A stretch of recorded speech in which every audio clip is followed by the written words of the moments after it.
Hello my dear friends, good morning, good afternoon, good evening. Welcome to my channel The Morning Man Abroad. Aseem Bhardwaj आपका host और ये video है Thailand updated entry requirements के बारे में जुलाई onwards.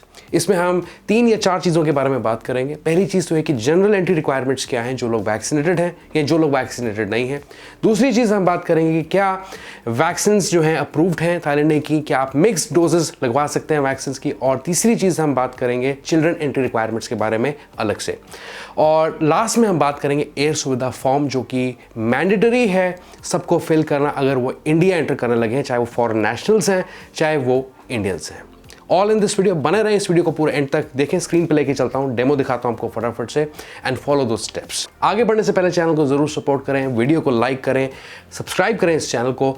और मैं अपने चैनल पे थाईलैंड सीरीज भी रन कर रहा हूं, ट्रैवल व्लॉग्स, तो आप उसे भी जरूर देखें। I hope you will find that informative. Let's begin. Alright guys, तो हम बात करते हैं इस वीडियो में थाईलैंड एंट्री रिक्वायरमेंट्स के बारे में जुलाई 22 ऑनवर्ड्स। सबसे पहले देखते हैं जनरल एंट्री रिक्वायरमेंट्स क्या हैं। जो लोग वैक्सीनेटेड हैं, एडल्ट्स की बात हो रही है यहाँ पे, जो वैक्सीनेटेड हैं या जो वैक्सीनेटेड नहीं है। तो यहाँ पे आप देखें इस चार्ट में सबसे पहले लिखा है थाईलैंड पास नॉट रिक्वायर्ड, और नीचे लिखा है upon arrival please present certificate of vaccination और RT-PCR और professional ATK COVID-19 test result issued within 72 hours before departure, medical insurance not required. तो अगर आप थाईलैंड एंटर करते हैं जुलाई ऑनवर्ड्स, तो थाईलैंड पास की रिक्वायरमेंट अब हटा दी गई है। आपको सिर्फ अपने वैक्सीन के सर्टिफिकेट्स जो हैं वो प्रेजेंट करने हैं। अगर आपके पास नहीं है, अगर आप वैक्सीनेटेड नहीं है, उस केस के अंदर RT-PCR टेस्ट आपको अपनी होम कंट्री से कराना है, जिसकी वैलिडिटी होनी चाहिए विद इन 72 आवर्स। लेकिन यहाँ पे क्या लिखा है, ध्यान से पढ़ें, RT-PCR professional ATK COVID-19 test result issued within 72 hours before departure. तो यहाँ पे मुझे ATK केस के अंदर ये थोड़ा सा गलत लगता है। ATK केस के अंदर क्या होता है कि आप सेम डे अपना टेस्ट किट यूज़ करके रिजल्ट ले सकते हैं और उसे प्रेजेंट कर सकते हैं। तो आपकी जो ATK टेस्ट कॉपी है, टेस्ट रिजल्ट्स हैं जो आपके, जिसकी कॉपी है, वो आपको विद इन 24 आवर्स ही रखनी है। और RT-PCR के केस में आप 72 आवर्स तक अपना जो टेस्ट है करा सकते हैं। वो should not exceed beyond 72 hours. Medical insurance जो है यहाँ पे ज़रूरत नहीं है, लेकिन मेरे चैनल के थ्रू आपको मैसेज यही रहेगा कि आप मेडिकल इंश्योरेंस अभी भी कैरी करें। ओके, चलिए आगे बढ़ते हैं और बात करते हैं वैक्सीन रिक्वायरमेंट्स के बारे में। तो अप्रूव्ड लिस्ट ऑफ वैक्सीन कौन सी हैं यहाँ पे? क्रोनोवैक, जिसे सिनोवैक कहा जाता है, एस्ट्राजेनेका जिसे कोविशील्ड भी कहा जाता है, फाइजर बायोनटेक, मोडेना, कोविलो, सिनोफार्म जिसे कहा जाता है, जैनसन जिसे जॉनसन एंड जॉनसन भी कहा जाता है, स्पुटनिक वी, कोवैक्सिन, नोवोवैक्स जिसे कोवैक्स भी कहा जाता है, मेडिजेन, टर्कोवैक और स्पुटनिक लाइट। आगे बात करते हैं क्या हम 2 कंपनीज की डोजेस जो है मिक्स कर सकते हैं? Yes you can. Thailand fully recognizes mixed vaccination. The second dose needs to be administered based on the recommended time frame for each vaccine type first dose. तो अगर आपने पहली डोज सिनोवैक की लगवाई है तो उसके अंदर क्या है कि आपको 2 हफ्ते का गैप रखना पड़ेगा अगर आप किसी और कंपनी की वैक्सीन लगवाने लगे हैं।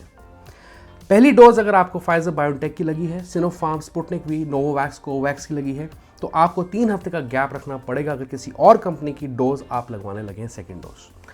यहाँ लिखा है फर्स्ट डोज अगर आपने एस्ट्राजेनेका की लगवाई है, मोडेना, कोवैक्सिन, मेडिजेन, टर्कोवैक और इरूकोव की अगर लगवाई है, इन डोजेस की लगवाई है पहली डोज, तो आपको 4 हफ्ते का गैप रखना है अगर आप सेकेंड डोज किसी और कंपनी की लगाने लगे हैं।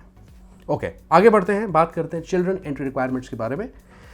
ये कभी रिवाइज नहीं हुए हैं, मतलब सेम ही रहे हैं, लेकिन फिर भी इन्होंने यहाँ ऊपर लिखा है टॉप राइट हैंड साइड पे कि रिवाइज 17 जून 2022।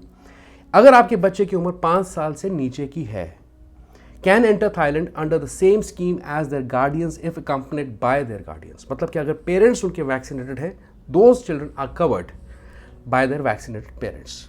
अगर आपके बच्चे की उम्र 5 साल से लेकर 17 साल के बीच में है, can travel alone if vaccinated with at least 1 dose of COVID-19 vaccine at least 14 days before travel.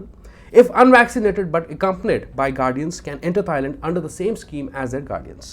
तो 2 चीज़ें हैं यहाँ पे। अगर आपका बच्चा वैक्सीनेटेड है, पहली डोज उनको लगी है, तो वो अकेले भी ट्रैवल कर सकते हैं अगर ज़रूरत है। लेकिन अगर वो वैक्सीनेटेड नहीं है, those are covered by their vaccinated parents. मतलब कि पेरेंट्स का वैक्सीनेटेड होना ज़रूरी है इस केस के अंदर। अगर एज आपके बच्चे की 18 साल से ऊपर की है, must be fully vaccinated at least 14 days before travel. तो वैक्सीन लगी होनी ज़रूरी है और सेकेंड डोज और date of departure, date of travel के बीच में 14 दिनों का गैप होना ज़रूरी है। That's all in this video. आगे बात करता हूँ मैं एयर सुविधा के बारे में। तो यह एयर सुविधा फॉर्म जो कि हर इंडियन को या हर फॉरेन नेशनल को अगर इंडिया में एंटर करना है उन्हें भरना पड़ेगा। ओके, बहुत ही बेसिक सा फॉर्म है ये। तो जो लोग वैक्सीनेटेड हैं, एडल्ट्स हैं, उन्हें यहाँ पे अपनी डिटेल्स भरनी है एज पर द पासपोर्ट। तो जो पासपोर्ट पे चीज़ें दी हैं, क्रेडेंशियल्स आपके दिए हैं, वही सेम एग्जैक्टली आपको यहाँ भरने हैं। Okay, full name, date of birth आपकी, जेंडर, फ्लाइट नंबर जो आपके पास होगा, पीएनआर नंबर जो भी आपके पास होगा, सीट नंबर अगर आपके पास है, अगर आपने बुकिंग ऑलरेडी अपनी जो है कराई है सीट की, तो आपको सीट नंबर स्पेसिफाई करना होगा। अगर नहीं है तो आप इसे 0 भी कर सकते हैं, यहाँ पे 00 लिखते हैं आप उस केस के अंदर। ओके, नेशनैलिटी, पासपोर्ट नंबर आपके पास है, डेट ऑफ अराइवल मतलब कि जिस दिन आप इंडिया एंटर करने लगे हैं वो डेट, और कंट्री ऑफ डिपार्चर ओरिजिन मतलब कि अगर आप थाईलैंड से इंडिया जाने लगे हैं तो थाईलैंड यहाँ पे आपको सिलेक्ट करना है। Are you taking any connecting domestic flight, मतलब कि विद इन थाईलैंड क्या आप मान ली फुकेट से बैंकॉक जा रहे हैं तो क्या कनेक्टिंग फ्लाइट आप ले रहे हैं वो कनेक्टिंग फ्लाइट मानी जाएगी। तो उस केस के अंदर आपको येस नो करना है।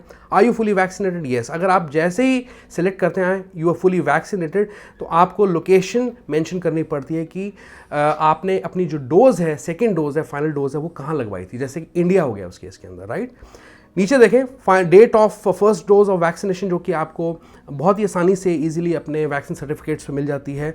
अगर आपने RT-PCR टेस्ट करवाया, अगर आप वैक्सीनेटेड नहीं उस केस के अंदर आप RT-PCR रिपोर्ट जो है अपलोड कर सकते हैं। या आपके पास अगर वैक्सीन सर्टिफिकेट नहीं है, आप वैक्सीनेटेड हैं, उस केस के अंदर भी आपको RT-PCR रिपोर्ट जो है अपलोड करनी पड़ सकती है। ठीक है, ये ऑप्शन हमेशा रहेगा, इसमें कंफ्यूज होने की जरूरत नहीं। अगर आप वैक्सीनेटेड हैं तो आप सेकेंड ऑप्शन को जो है इग्नोर कर सकते हैं, मतलब कि अगर वैक्सीन के सर्टिफिकेट हैं उन्हें अपलोड कर दीजिए। और नीचे है सिटी ऑफ डिपार्चर, मतलब कि आप बैंकॉक से कर रहे हैं, डिपार्चर कहाँ से करें, फर्स्ट एयरपोर्ट ऑफ एंट्री। तो जो है अगर आप दिल्ली लैंड कर रहे हैं, मुंबई करते हैं, कोलकाता करते हैं, तो वहाँ पे आपको ये स्पेसिफाई करनी पड़ेगी चीज़। First airport of entry state union territories, तो वो आप यहाँ पे जो है सिलेक्ट कर सकते हैं।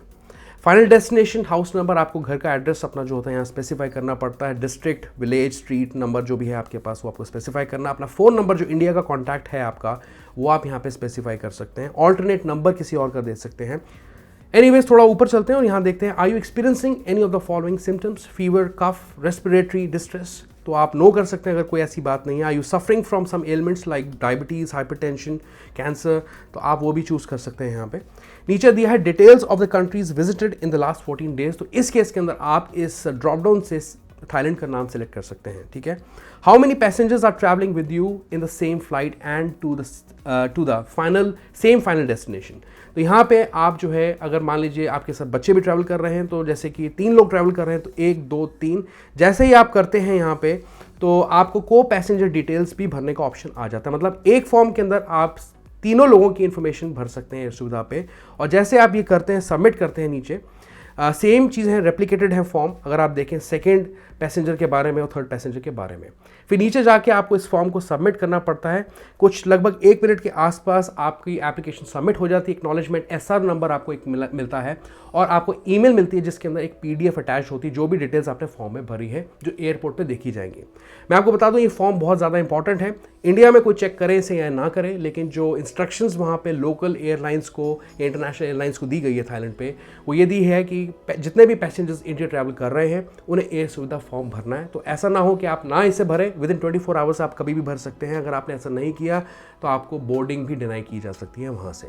Okay, so make sure that you fill Air Suvidha form. Alright guys, thank you so much watching this video. ये वीडियो कैसी लगी जरूर बताएं। Give this video like, thumbs up and also subscribe to my YouTube channel The Morning Man abroad.